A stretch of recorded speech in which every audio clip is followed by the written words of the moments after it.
सभी सम्मानित सज्जनों, दूसरी बार आपके गांव में व्याख्यान के लिए आया हूं।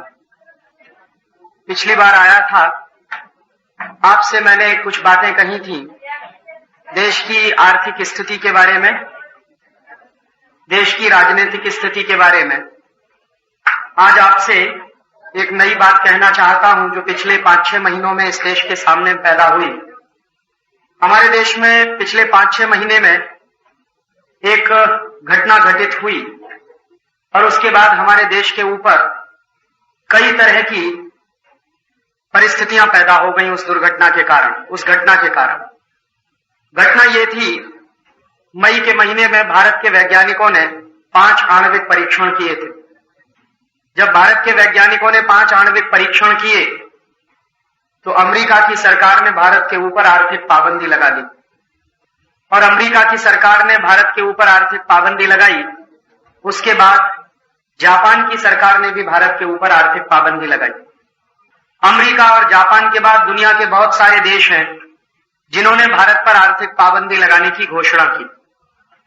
बहुत सारी संस्थाएं हैं दुनिया में अंतर्राष्ट्रीय स्तर पर जिन्होंने भारत के खिलाफ पाबंदी लगाने की बात कहना शुरू कर दिया। जिन संस्थाओं को इस मामले में बात कहने की कोई जरूरत नहीं थी, उन संस्थाओं ने भी भारत के ऊपर पाबंदी लगाने की बात, भारत की टीका करने की बात, भारत पर आलोचना करने की बात कही। अचानक से ऐसा क्या हो गया कि दुनिया में इतने बड़े पैमाने पर एक अजीब सी हलचल हो गई। भारत के वैज्ञानिकों ने अगर 5 आणविक परीक्षण किए तो, क्योंकि पहली बार तो ऐसे आणविक परीक्षण हुए नहीं थे पूरी दुनिया में। अगर ये काम पहली बार दुनिया में हुआ होता तो शायद इस तरह की हलचल होना स्वाभाविक होता। इस तरह के आणविक परीक्षण दुनिया में बहुत बार हो चुके हैं। अमेरिका ने कई बार किए हैं, चीन ने कई बार किए हैं, रूस ने कई बार किए हैं, फ्रांस ने कई बार किए हैं, ब्रिटेन ने कई बार किए हैं। कोई पहली बार तो ऐसे आणविक परीक्षण हुए नहीं। तो फिर अचानक से क्या बात थी जो अमेरिका ने इन आणविक परीक्षणों पर इतना ज्यादा हंगामा खड़ा किया और हमारे भारत के ऊपर उन्होंने आर्थिक पाबंदी लगाई?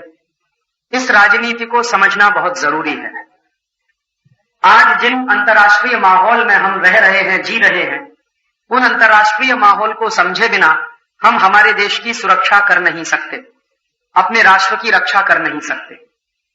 इसलिए कई बार मैं लोगों से ये कहता हूं कि अंतर्राष्ट्रीय स्तर पर जो घटनाएं घटित होती हैं उनके बारे में बहुत गंभीरता के साथ हमको सोचना चाहिए और विचार करना चाहिए अपने राष्ट्र की दृष्टि से। अब बात समझ में आ रही है कि अमेरिका ने ये जो आर्थिक पाबंदी लगाई, जापान ने आर्थिक पाबंदी लगाई, भारत सरकार के ऊपर तमाम तरह का दबाव पड़ा, उसके पीछे मकसद क्या था? आज के अखबार में एक बहुत ही बुरी खबर है, शायद आपने भी पढ़ी होगी।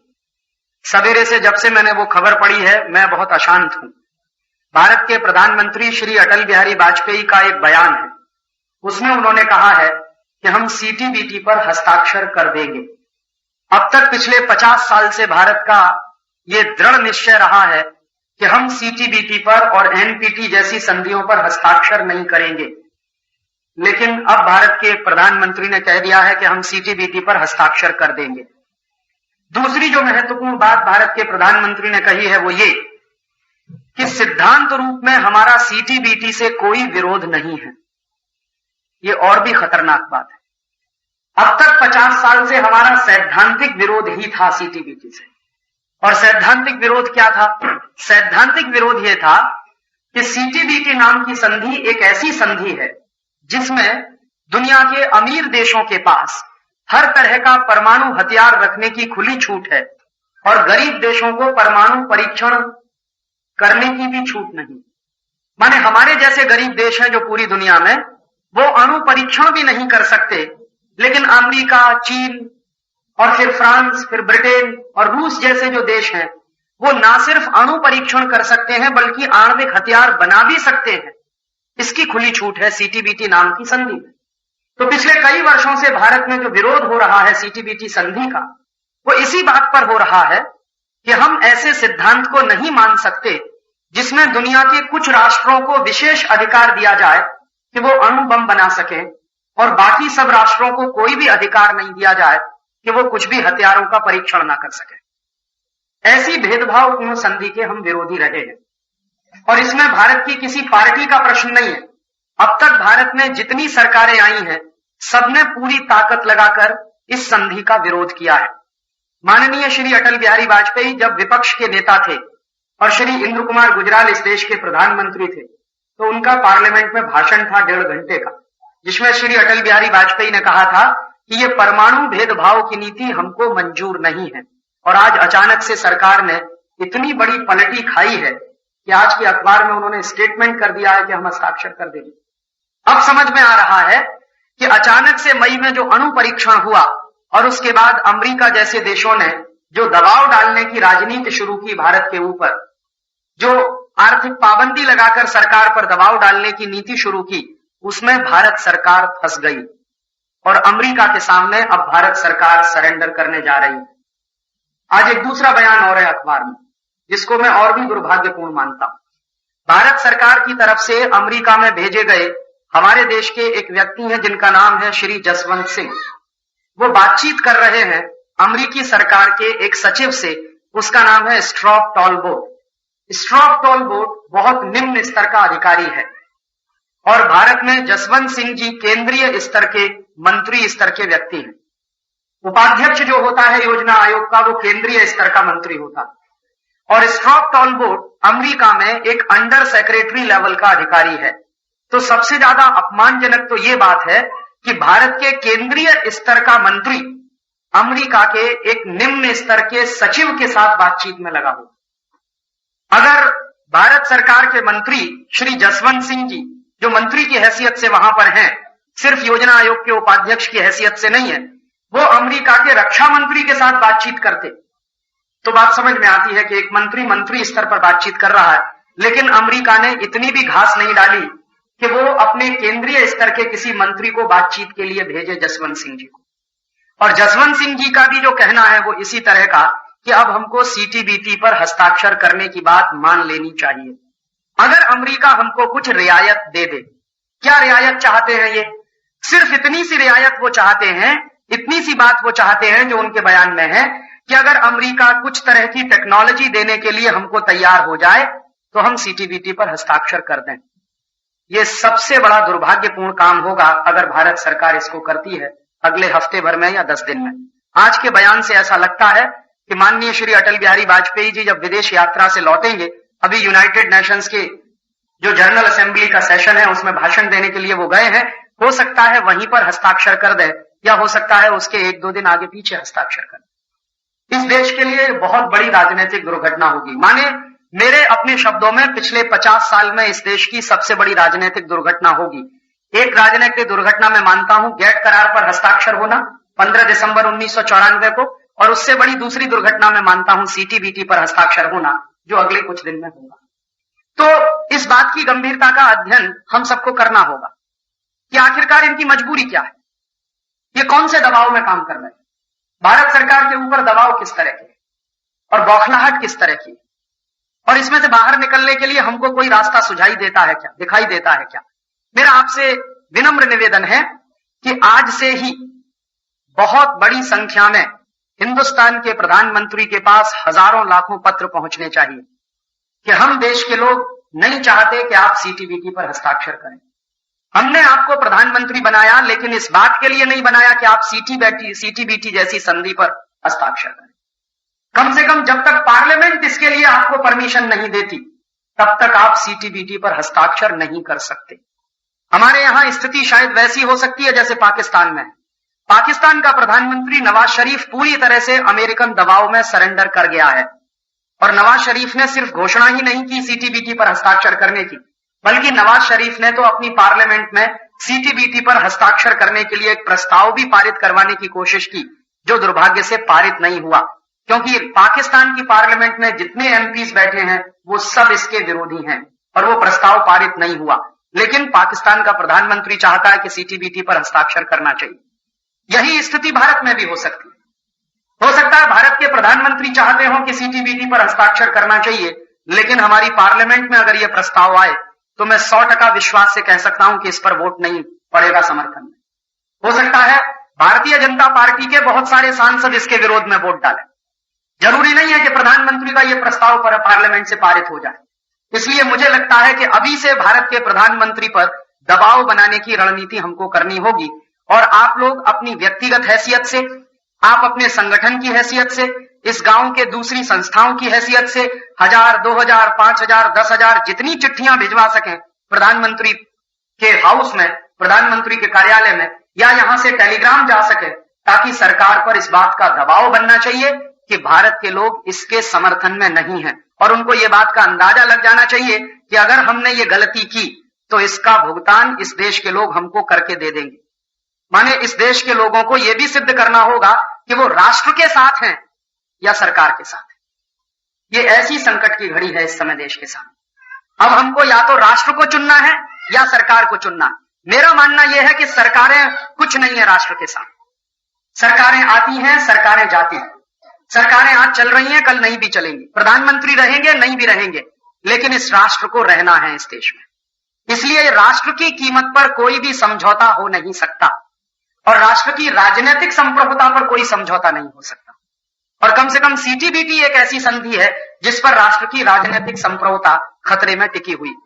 इसमें 2-3 बातें बहुत ही भेदभावपूर्ण हैं। एक तो मैंने आपसे बताया था कि सबसे पहली बात जो भेदभाव की है इस सीटीबीटी संधि में वो ये कि भारत जैसे राष्ट्र पर अणु परीक्षण करने पर पूरी पाबंदी लग जाएगी और अणु परीक्षण करने पर पाबंदी लग जाएगी तो आणविक हथियार बनाने पर पूरी पाबंदी लग जाएगी। और आप जानते हैं हमारे पड़ोसियों के पास आणविक हथियार हैं। हमने सिर्फ अणु परीक्षण किया था 11 और 13 मई को, अणु बम अभी तक नहीं बनाया। वैज्ञानिकों का ऐसा मानना है कि अगर सरकार परमिशन दे तो शायद 400-500 अणु बम हमारे वैज्ञानिक अगले 5-7 वर्षों में, 10 वर्षों में बना सकते हैं, लेकिन बनाया अभी तक एक भी नहीं। जबकि हमारे पड़ोस में चीन है जिसके पास 46 अणु बम है। हमारा पड़ोसी रूस है जिसके पास 715 अणु बम है। हमारे यहां नजदीक है, बहुत नजदीक तो नहीं है लेकिन ब्रिटेन है, उसके पास 180 परमाणु बम है। अमेरिका के पास 20,000 अणु बम है। फ्रांस के पास 1,500 से ज्यादा अणु बम है इस समय। तो इन सब देशों के पास हजारों की संख्या में अणु बम है और इनमें से किसी भी देश ने अभी तक यह घोषणा नहीं की है कि हम हमारे अणु बम को नाश करेंगे। ना अमेरिका चाहता है अपने अणु बम का सत्यानाश करना, ना फ्रांस चाहता है, ना चीन चाहता है, ना ब्रिटेन चाहता है, ना रूस चाहता है। इनमें से किसी भी देश ने अभी तक यह घोषणा नहीं की है कि हम हमारे पारमाणविक हथियारों को समुद्र में उठाकर फेंक देंगे। वैसी स्थिति में भारत अगर यह संधि करता है तो भविष्य में किसी खतरे में हम फंस सकते हैं।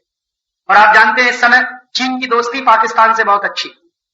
अमेरिका की दोस्ती भी पिछले 50 साल से बहुत अच्छी है पाकिस्तान से। तो अमेरिका की दोस्ती और चीन की दोस्ती जो पाकिस्तान से बहुत अच्छी है, चीन और अमेरिका जब भी चाहेंगे पाकिस्तान को आणविक हथियार उपलब्ध कराएंगे। क्योंकि जब जब हमारा पाकिस्तान से झगड़ा हुआ है अमेरिका पाकिस्तान के समर्थन में खड़ा था। 1972 में जब बांग्लादेश का युद्ध हुआ था और हमारे देश की सेनाओं ने बांग्लादेश बनाने का अभिक्रम किया था। क्यों किया था? क्योंकि बंगाल में समस्या पैदा हो गई थी। बांग्लादेशी शरणार्थी भाग भाग कर बंगाल में आ रहे थे। 1 करोड़ से ज्यादा लोग बंगाल में आ चुके थे। पूरी अर्थव्यवस्था चौपट होना शुरू हो गई थी। तो बंगाल के मुख्यमंत्री के निवेदन पर और इस देश के तमाम दूसरे बड़े नेताओं के निवेदन पर श्रीमती इंदिरा गांधी ने उसमें हस्तक्षेप किया था और बांग्लादेश को बनवाया था ताकि हमारी समस्या टल जाए। हमारे यहाँ ये जो लगातार शरणार्थी आ रहे थे बांग्लादेश से, त्रिपुरा में घुस रहे थे, आसाम में घुस रहे थे, बंगाल में घुस रहे थे, इन शरणार्थियों की समस्याएं ठीक से सुलझ जाएं, इसके लिए बांग्लादेश बनाया था। वो बांग्लादेश बनाने का जो मुक्ति संग्राम चला उसमें भारतीय सैनिकों ने बांग्लादेशी सेनाओं की मदद की थी और उसमें अमेरिका ने पाकिस्तान की मदद की थी। सत्य है, इसको झुटलाया नहीं जा सकता। अमेरिका ने इसके पहले भी पाकिस्तान की मदद की थी। 1965 में जब पाकिस्तान की तरफ से आक्रमण हुआ था और भारतीय सैनिकों ने पाकिस्तान के आक्रमण का पूरी ताकत से जवाब दिया था। लाल बहादुर शास्त्री इस देश के प्रधानमंत्री थे, तब भी अमेरिका पूरी तरह से पाकिस्तान के समर्थन में था। चीन ने भारत पर आक्रमण किया था 1962 में और उस आक्रमण का कोई आधार नहीं था। और उस 1962 के चीन के आक्रमण में जब भारत पर आक्रमण करके चीन ने हमारे देश की 72,000 वर्ग मील जमीन पर कब्जा कर लिया था, जो आज भी उनके कब्जे में है। कैलाश मानसरोवर जो हमारे देश का तीर्थ स्थान है आज चीन के कब्जे में है। अगर वहां जाना पड़ता है तो चीन की सरकार से हमको वीजा लेना पड़ता है। ये बहुत ही शर्म की बात है कि अपने ही देश के एक बड़े तीर्थ स्थान में जाने के लिए मुझे चीन की सरकार से वीजा लेना पड़ता है। ये 72,000 वर्ग किलोमीटर का इलाका चीन के कब्जे में है 1962 से। उस समय भी अमेरिका ने चीन का समर्थन किया था, हमारा समर्थन नहीं किया। और उसके पहले 1948 के साल में 1947-48 में जब आजादी मिल रही थी, उसके तुरंत बाद पाकिस्तान की तरफ से कबायलियों का जो आक्रमण हुआ था इस देश पर, तब भी अमेरिका ने समर्थन पाकिस्तान का ही किया था, भारत का नहीं किया। तो यह अमेरिका हमेशा से पाकिस्तान समर्थक रहा है, कोई आज की बात नहीं। और हमेशा से जो देश पाकिस्तान समर्थक रहा है, कल पाकिस्तान को फिर वो मदद दे सकता है। पाकिस्तान इसलिए सीटीबीटी पर हस्ताक्षर करे या न करे, उनके लिए यह बिल्कुल महत्वपूर्ण नहीं, क्योंकि पाकिस्तान की सरकार को अगर वो सीटीबीटी पर हस्ताक्षर कर दे तो भी अमेरिका से मदद मिलेगी, नहीं करेगा तो भी तो मिल तो रही है। अभी अमेरिकी सरकार ने पाकिस्तान के ऊपर जो आर्थिक पाबंदियां लगाई हैं, उन आर्थिक पाबंदियों को अमेरिकी सरकार वापस लेने जा रही है पाकिस्तान में गेहूं भेजने के लिए, क्योंकि वहां लोगों की भूख से मरने की घटनाएं शुरू हो गई। तो अमेरिकी सरकार अभी आर्थिक पाबंदी हटा के गेहूं बेचेगी पाकिस्तान में, हो सकता है कुछ दूसरे सामान भी पाकिस्तान में बेचे जाए। तो अमेरिका तो पाकिस्तान की हमेशा से मदद करता रहा, कोई आज की बात नहीं है। इसलिए पाकिस्तान की सरकार सीटीबीटी पर हस्ताक्षर करती है नहीं करती है, उससे भारत को कुछ लेना देना नहीं है। भारत को अपने हित की बात पहले सोचनी होगी। और अगर एक बार हम इसमें एंटर कर गए तो ये सीटीबीटी एक ऐसा एग्रीमेंट है जिसमें से बाहर निकलने का रास्ता नहीं। गैट करार तो कम से कम एक ऐसा एग्रीमेंट है जिसको रद्द भी किया जा सकता है, जिसमें से भारत सरकार बाहर भी निकल सकती है। 6 महीने का नोटिस देकर हम गैट करार को रद्द करवा सकते हैं अपनी तरफ से, 6 महीने का नोटिस देकर हम गैट करार में से बाहर आ सकते हैं। लेकिन सीटीबीटी संधि को जितना मैंने पढ़ा है और जाना, उसमें से बाहर निकलने का कोई रास्ता नहीं है। एक बार अंदर घुस गए तो हमारी पूरी की पूरी पॉलिटिकल सॉवरेनिटी सरेंडर हो जाएगी और हम छोटे छोटे मामलों में बड़े देशों पर निर्भर हो जाएंगे, अपनी सुरक्षा के मामले में भी बड़े देशों पर निर्भर हो जाएंगे। और आने वाला साल बहुत खतरनाक है। आने वाले साल में कभी भी विश्व युद्ध हो सकता है। परिस्थितियां ऐसी बनती चली जा रही हैं पूरी दुनिया में कि कभी भी विश्व युद्ध हो सकता है। अमेरिका ने अभी अफगानिस्तान पर जो बम गिराए थे, सूडान पर जो बम गिराए थे, उन दोनों बम के गिराने के बाद सूडान और अफगानिस्तान में इतनी तेजी के साथ अमेरिका के खिलाफ हवा पैदा हुई है कि कभी भी सूडान और अफगानिस्तान मिलकर अमेरिका पर आक्रमण कर सकते। एक बिन लादेन नाम का आदमी जो बिलियनर है, करोड़पति है, अरबपति है, जिसके पास पेट्रो डॉलर बहुत बड़ी मात्रा में है, उसने घोषित कर दिया है कि अब तो अमेरिका मेरा दुश्मन नंबर 1 है और अब मैं बता दूंगा कि अमेरिका रहेगा कि नहीं रहेगा। तो ये देश कभी भी आक्रमण करेंगे। और गल्फ देशों में तो अमेरिका के खिलाफ बहुत पहले से माहौल है। जब से इराक के खिलाफ अमेरिका ने स्टैंड लिया और इराक पर बमबारी की थी अमेरिकी सैनिकों ने, जिसमें 80 लाख इराकी मारे गए थे, तब से इराक तो खिलाफ है ही अमेरिका के, ईरान भी खिलाफ है अमेरिका के। ईरान और इराक दोनों अमेरिका के खिलाफ हैं, बस मौके का इंतजार कर रहे हैं कि कब मौका मिले और अमेरिका को सबक सिखाएं। ये दोनों देश इसलिए खिलाफ हैं अमेरिका के कि अमेरिका के कारण इन दोनों देशों को कुत्तों की तरह से लड़ना पड़ा 10 साल। अमेरिका ने इतना बड़ा धोखा दिया था ईरान और इराक को। वो धोखा क्या था? एक बार 1989 के साल की बात मैं आपको बता रहा हूं कि अमेरिका का एक बहुत बड़ा अखबार है, उसका नाम है वॉशिंगटन पोस्ट। तो वॉशिंगटन पोस्ट नाम के अखबार में 1989 के साल में एक खबर छप गई थी और खबर ये थी कि ईरान और इराक के बीच में एक बहुत बड़ा इलाका है रेगिस्तानी, जिसका नाम है शत अल अरब। तो ये जो शत अल अरब का रेगिस्तानी इलाका है, उस रेगिस्तानी इलाके में भयंकर तेल छुपा हुआ है, ऐसी खबर छपी अमेरिका के अखबार में। अमेरिका के अखबार में ये जो खबर छप गई, शत अल अरब के इलाके में भयंकर तेल छुपा हुआ है, तो उस खबर का प्रतिक्रिया क्या हुई? ईरान और इराक के अखबारों में भी ये खबर छपी कि वॉशिंगटन का अखबार कहता है कि यहां पर तेल छुपा हुआ। तो वो जो इलाका है शत अल अरब का, वो 2 देशों के बीच की बफर स्टेट है। और बफर स्टेट माने नो मैन्स लैंड, जहां पर कोई रहता नहीं है और जहां पर कोई अपना क्लेम भी नहीं करता। वहां पर 2 देशों की सीमाएं हैं। नो मैन्स लैंड काफी बड़े पैमाने पर है। तो ईरान और इराक की सरकारों ने आपस में लड़ना शुरू कर दिया कि हम तेल निकालेंगे कि तुम तेल निकालो। पहले शांति था, वहां पे कोई मुश्किल नहीं थी, कोई झगड़ा नहीं था। लेकिन जैसे ही ये खबर छपी तो तुरंत झगड़ा बढ़ गया और दोनों देशों ने कहा ये मेरा इलाका, ये तेरा इलाका। फिर ये झगड़ा यूनाइटेड नेशंस में गया और यूनाइटेड नेशंस की सिक्योरिटी काउंसिल में अमेरिकी लोगों की मदद से यह तय करवा दिया गया कि इसका फैसला युद्ध लड़कर कर लो। तो अमेरिका ने ईरान और इराक के बीच में लड़ाई छिड़वा दी, युद्ध करवा दिया। अमेरिका का स्वार्थ क्या था? अमेरिका का स्वार्थ यह था कि ईरान और इराक जब आपस में लड़ेंगे तो उनके पास हथियार तो है नहीं, वो हथियार अमेरिका से खरीदेंगे। अमेरिका को अपने हथियार बेचने थे, अमेरिका को अपनी बंदूकें बेचनी थी, अमेरिका को अपने हवाई जहाज बेचने थे, अमेरिका को अपने बम वर्षक विमान बेचने थे। तो अमेरिका को तमाम तरह के हथियार बेचने थे, क्योंकि अमेरिका दुनिया में हथियार बनाने वाला सबसे बड़ा देश है। आप आश्चर्य करेंगे कि अमेरिका की जो पूरी की पूरी इकोनॉमी है, जो पूरी की पूरी अर्थव्यवस्था है, उसका 2/3 हिस्सा हथियारों की बिक्री में लगा हुआ है। माने अगर 100 रुपए का उत्पादन होता है अमेरिका में, तो 75 रुपए का उत्पादन हथियारों का है। ₹25 का उत्पादन बाकी सामानों का। तो 2/3 अर्थव्यवस्था, उनकी 2/3 से भी ज्यादा अर्थव्यवस्था हथियारों के उत्पादन में लगी हुई है। तो हथियार पैदा करता है अमेरिका, लेकिन हथियार बिकने भी तो चाहिए। तो हथियार तभी बिकते हैं जब दुनिया में लड़ाइयां होती हैं, युद्ध होते हैं। तो अमेरिका हमेशा से यह कोशिश करता रहता है कि दुनिया में समय समय पर युद्ध होते रहे ताकि उनके हथियार बिकते रहे। 1945 का जब दूसरा विश्व युद्ध खत्म हुआ था, तो अमेरिका और यूरोप के देशों ने आपस में एक संधि कर ली थी, और उस संधि का नाम है नो वॉर पैक्ट। माने क्या है इसका? अमेरिका और यूरोप के देश कभी भी एक दूसरे पर युद्ध नहीं करेंगे। आप जानते हैं कि दूसरा विश्व युद्ध यूरोप पर हुआ था, यूरोप की जमीन पर हुआ था, जिसमें फ्रांस बर्बाद हुआ, जर्मनी बर्बाद हुआ, बहुत सारे दूसरे देश बर्बाद हुए। तो इन देशों ने क्या संधि की कि हम आपस में कभी भी भविष्य में युद्ध नहीं लड़ेंगे। तो यूरोप के देशों ने आपस में संधि की, फ्रांस ने जर्मनी से की, जर्मनी ने फ्रांस से की, फिर फ्रांस ने स्पेन से की, स्पेन ने फ्रांस से की, और सब यूरोप के देशों ने आपस में मिलकर अमेरिका से संधि की कि हम आपस में कभी नहीं लड़ेंगे और अमेरिका भी हमसे कभी नहीं लड़ेगा। हम किसी पर हथियार नहीं फेंकेंगे, कोई हमारे ऊपर हथियार नहीं फेंकेगा। तो वहां तो युद्ध होने की संभावना है नहीं, क्योंकि संधि हो गई, और 1945 से यह संधि बराबर बनी हुई है। तो अब युद्ध कहां हो सकते हैं? तो उन्होंने ढूंढ रखा है कि दुनिया के ये जो गरीब देशों हैं इनमें युद्ध करवाओ, क्योंकि यूरोप के देश अमेरिका से नहीं लड़ेंगे, अमेरिका यूरोप से नहीं लड़ेगा, तो आपस में तो ये युद्ध होंगे नहीं और कभी हथियार बिकेंगे नहीं। इसलिए दुनिया के गरीब देशों में युद्ध करवाओ। तो अमेरिका दुनिया के गरीब देशों में युद्ध करवाता रहता, और वो युद्ध उसने करवाया ईरान इराक के बीच में, किस तरह से तेल की होने की खबर छपाकर। और बाद में दोनों देशों ने यह फैसला किया कि अभी इस तेल को निकालना है, तो कौन इसका मालिक होगा, इस पर लड़ाई हुई। तो लड़ाई जब शुरू हो गई ईरान और इराक में, तो अमेरिका की कंपनियों ने इराक को भी हथियार बेचे, ईरान को भी हथियार बेचे। लड़ रहे थे दो देश कुत्ते की तरह से, हथियार बिक रहे थे अमेरिका के, और 10 साल तक दोनों देश लड़ते रहे, और 10 साल में लड़ने के बाद हथियार खत्म हो गए, हथियारों के गोदाम खाली हो गए, गोदामों में कुछ भी हथियार बचा नहीं, सब हथियार चल गए। तो अमेरिका ने फिर क्या कहा इन दोनों देशों से कि भाई अभी शांति कर लो, क्योंकि हथियार खत्म हो गए, अब शांति कर लो। तो इन दोनों देशों को शांति के लिए एक बैठक बुलाई गई न्यूयॉर्क में। उस बैठक में चौधरी अमेरिका बन गया, और दोनों देशों के प्रधानमंत्री और राष्ट्रपति को सामने बिठाकर बोला कि अभी भाई लड़ते क्यों, आपको तेल ही चाहिए ना, तो शत अल अरब में जितना तेल निकलेगा उसका आधा ईरान ले लेगा, आधा इराक ले लेगा।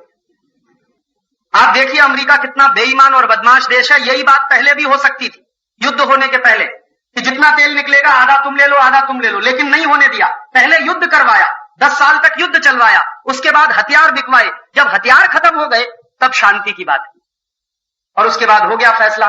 फैसला ये हो गया कि ठीक है, जितना तेल निकलेगा उसमें से आधा इराक लेगा, आधा ईरान लेगा। फिर परेशानी इस पर आई कि तेल निकालेगा कौन। तो अमेरिका ने कहा कि ठेका मुझको दे दो, मैं निकालता हूं तेल। और एक अमेरिकी कंपनी है, उसका नाम है एक्सॉन, उसको ठेका मिल गया। अभी आप देखिए अमेरिका ने किस तरह से माने इन सबको मिसलीड किया, दोनों देशों को, कि लड़वा दिया, हथियार बेचे, फिर तेल निकालने का ठेका भी खुद ले लिया। अभी एक्सॉन कंपनी ने तेल निकालने का काम शुरू किया, तो एग्रीमेंट ये कर लिया पहले ही कि हमको एडवांस में पैसा चाहिए तेल निकालने के लिए।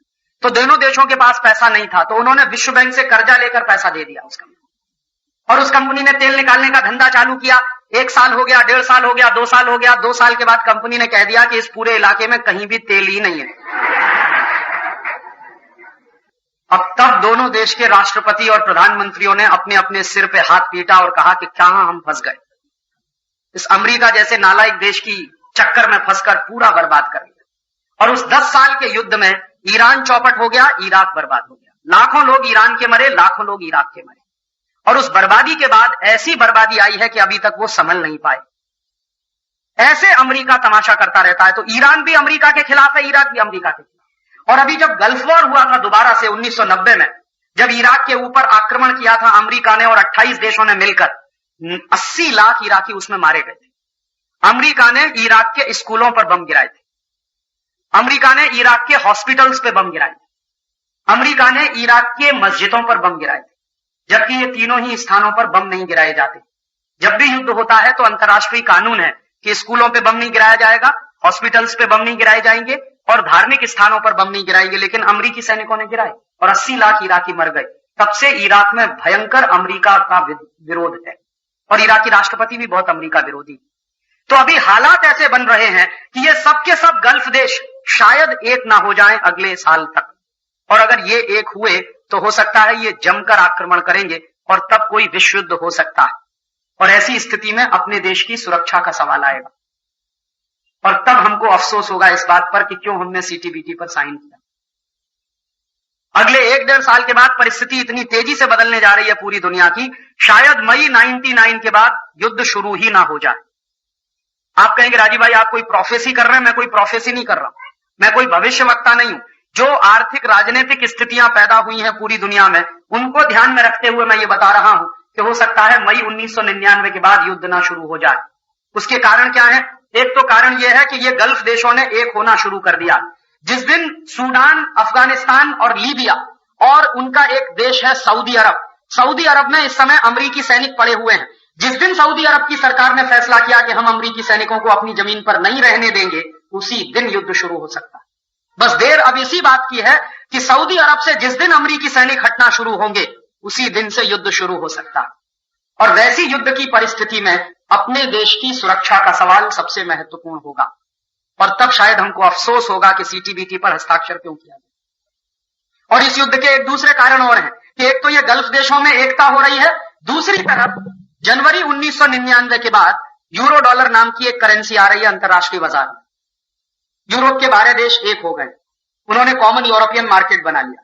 फिर कॉमन यूरोपियन मार्केट के बाद उन्होंने एक करेंसी बनाई है, सब देश एक ही करेंसी चलाएंगे। फ्रांस की करेंसी खत्म हो जाएगी, जर्मनी की करेंसी खत्म हो जाएगी, ब्रिटेन अभी उसमें शामिल नहीं है, फ्रांस है, जर्मनी है, हॉलैंड है, स्वीडन है, स्विट्जरलैंड है, ये सभी देश एक हो रहे हैं, अपनी अपनी करेंसी खत्म करेंगे और एक ही करेंसी चलेगी पूरी दुनिया में, यूरो डॉलर। तो यूरो डॉलर जनवरी में आ जाएगा 1999 में और मई 1999 तक उसकी कीमत तय की जाएगी। और जब कीमत तय होगी तो डॉलर की तुलना में यूरो डॉलर आ जाएगा। माने दुनिया में 2 हार्ड करेंसी आएंगी, एक तो डॉलर अभी है, फिर यूरो डॉलर आ जाएगा। और यूरो डॉलर का दाम निश्चित रूप से डॉलर से महंगा होगा, माने यूरो डॉलर मजबूत होगा, डॉलर कमजोर होगा। क्यों होगा? पिछले 50 साल में डॉलर के दाम में 800% गिरावट आई है डॉलर के दाम में। और ये 800% जो गिरावट आई है, माने मुद्रा की परचेजिंग कैपेसिटी 800% कम हुई है डॉलर, इसलिए डॉलर को उन्होंने मेंटेन करके रखा। और अभी इस समय चूंकि डॉलर की तुलना में कोई दूसरी बड़ी करेंसी दिखाई नहीं देती सारी दुनिया में और अमेरिका ही एक चौधरी दिखाई देता है पूरी दुनिया में, जनवरी 1999 में तो यूरो डॉलर आ जाएगा, तो यूरो डॉलर मजबूत होगा, डॉलर कमजोर होगा और डॉलर की कीमत गिरना शुरू होगी, यूरो डॉलर तेजी से आगे बढ़ेगा। यूरो डॉलर इसलिए भी मजबूत होगा क्योंकि नई नई करेंसी जब शुरू होती है दुनिया में, तो उस नई करेंसी की कीमत सबसे ज्यादा होती है जब भी नई करेंसी शुरू होती है। तो यूरो डॉलर मजबूत होगा, डॉलर कमजोर होगा, तो अमेरिका का फिर संकट बढ़ेगा और हो सकता है अमेरिकन इकोनॉमी कोलैप्स कर जाए। और वो संकट कैसा होगा? जैसे ही डॉलर की कीमत गिरना शुरू होगी, अमेरिकन स्टॉक मार्केट गिरेगा और अमेरिकन स्टॉक मार्केट अगर गिरना शुरू हुआ तो अमेरिकन कंपनियां दिवालिया होंगी जिन्होंने स्टॉक मार्केट में पैसा इन्वेस्ट कर रखा, और अमेरिकन कंपनियां दिवालिया होंगी, बैंकरप्ट होंगी, उसके साथ साथ अमेरिका की बैंकें भी बैंकरप्ट होंगी, अमेरिका की बैंकें भी दिवालिया होंगी क्योंकि अमेरिकी बैंकों का काफी पैसा स्टॉक मार्केट में लगा हुआ है। तो एक साथ बहुत सारी अमेरिकी बैंकें और अमेरिकी कंपनियां बैंकरप्ट हो जाएंगी, इंसॉल्वेंट हो जाएंगी, भिखारी हो जाएंगी और ऐसी स्थिति में अमेरिका और बौखलाएगा और इधर ये गल्फ देशों में एकता होना शुरू हो जाएगी और तब ये मिलकर कहीं अटैक कर सकते हैं और हो सकता है कि युद्ध शुरू हो इसी गल्फ में कहीं किसी स्थान से। हो सकता है इजराइल युद्ध भूमि बने। आपकी बात, पिछली बार फ्रांस बना था युद्ध भूमि सेकेंड वर्ल्ड वॉर में, थर्ड वर्ल्ड वॉर में हो सकता है इजराइल युद्ध भूमि बने और हो सकता है लाखों लाखों लोग उसमें मारे जाएं। और वैसी परिस्थिति में हमको हमारे देश की सुरक्षा के बारे में सोचना होगा, इस दृष्टि से विचार करना। और इसलिए मुझे लगता है कि यह सीटीबीटी पर हस्ताक्षर करना देश की सुरक्षा के साथ खिलवाड़ करना है। सीटीबीटी जैसी संधि पर हस्ताक्षर करना भारत की राजनीतिक संप्रभुता को गिरवी रखना है और यह काम नहीं होना चाहिए। और अगर यह हुआ तो इस देश का बहुत बड़ा दुर्भाग्य होगा। इसको मैं गैट करार से भी बड़ा दुर्भाग्य मानता हूं। और इनके दबावों की हमको समीक्षा भी कर लेनी चाहिए कि किस तरह के दबाव में इस समय हम फंस गए हैं। आप सोचिए, जरा से दबाव आए हैं, उसी में सरकारों ने सरेंडर कर दिया है। इससे ज्यादा दबाव अगर आ गए तो फिर क्या होगा? और अब मुझे दिखाई दे रहा है कि किस तरह से भारत के राजाओं ने अंग्रेजों के सामने सरेंडर किया होगा। ऐसे ही हुआ होगा।